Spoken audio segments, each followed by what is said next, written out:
My publication is called The Wheat Harvest by Dan Beverly. I was born on a small Appalachian farm in Kentucky in 1938. The farm was worked mostly by hand with the aid of 2 horses and a mule. 1943 was a critical year for that farm. My 2 older brothers had enlisted in the Air Force and Navy. Our parents had promised the next brother that he could join the Navy when he was 17 years old in 1943. There were not enough hands to do all the farm work. Something had to change. The government guaranteed a good price for wheat planted in 1943. Raising grain required less labor than corn and tobacco. In September, my dad and brother plowed, disc, and smoothed the 2 10-acre fields and rented a wheat drill and planted the winter wheat crop. You plant it in October and it sprouts and then dies down in the winter, but the next year you get a head start because you got the roots there. So that's called a winter wheat crop. In June 1944, the winter wheat crop ripened. It had been decades since we had been grown in that part of Kentucky, so the annual normal diseases that plague wheat were not present, and the crop was really good. To harvest the crop, we needed a combine machine and a threshing machine. The state agriculture department arranged for the machines to be rented to serve the small farms that had planted wheat. On our day, for our harvest, I woke up to lots of talking in the kitchen. The kitchen was full of neighbor women cooking, baking, talking, and having a good time. In the front yard, tables were set up and piled high with food. One table had only pies. You can see how impressed I was. The tables were covered with white sheets to keep away the bugs, birds, and meat. I will never forget that day. Someone yelled, "Here they come!" And we all sat down to the road and looked toward the railroad tracks. We could see a puff of smoke, then another puff, and then a puff, and a puff. And then we saw a monster steam engine tractor with large iron-cleated wheels rolling across the fields. The steam-powered tractor was pulling a threshing machine, followed by a combine machine. Truly a steam-powered train moving slowly across the fields. The steam engine was too heavy to run on the roads and bridges, so the crew had to pull up the fence posts and lay down the fence and run over them and then set the fence back up. The machines were all antique, made in the 1900s, but the tractors did not use gasoline. Because of the black smoke, I suspect it burned coal.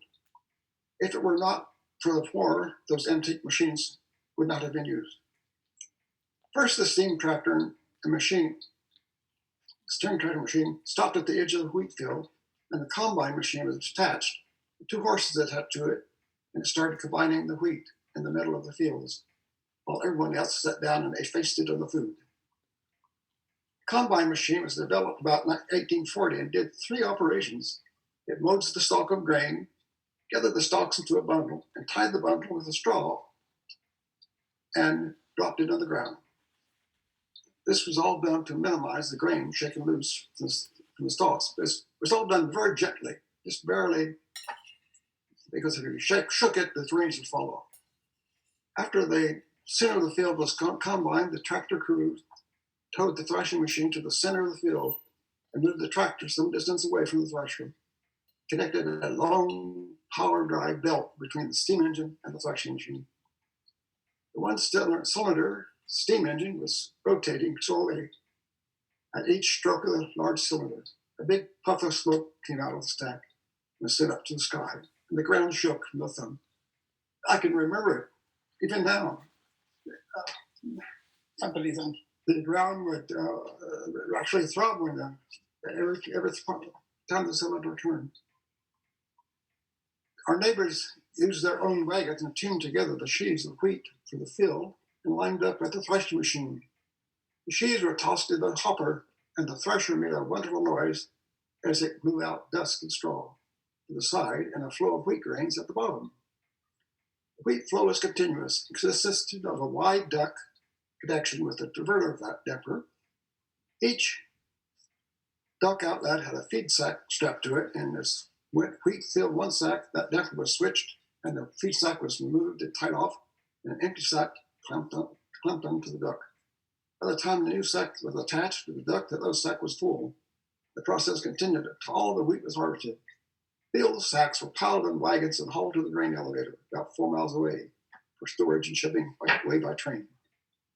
After the threshing had stopped, I wanted to climb the mountain of straw. It was a lopsided mountain. The side near the thresher was not very steep, and as I climbed to the top, but the side from the thresher was a deep, steep drop. Straw is very slick, and so I fell off the steep edge with a loud thump at the bottom. The wind was knocked out of me. I tried to cry, but had no air. Someone said, "He's dead." It hurt. And my dad ran to me and carried me to Mom. And finally I got some air and he yelled out my displeasure. But actually I enjoyed the attention of being yelled by my father. In only about 4 hours of machine operation, our farm's wheat was harvested. The tractor crew had supper from the remains of the dinner at our house, then formed the tractor harvesting train and set off over the fields to the next farm, where they sleep in the barn and repeat the process of directing the threshing for the next two farms. In the morning, after breakfast, Dad and Mom hitched up the wagon and went to the neighbor's farm to help with the harvesting.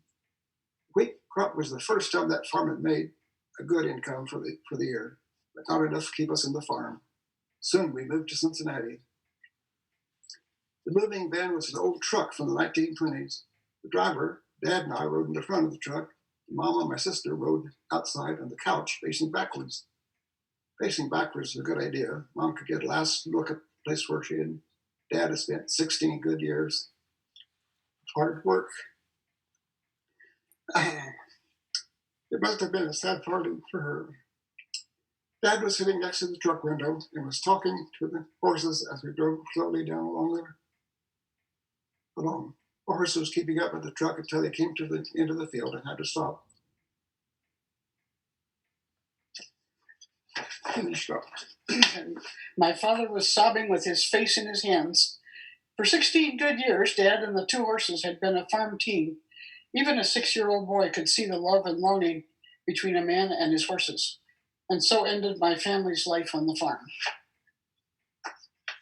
And then there's Andy's picture of those things. He drew it from what I described it, so he did a really good job. The note from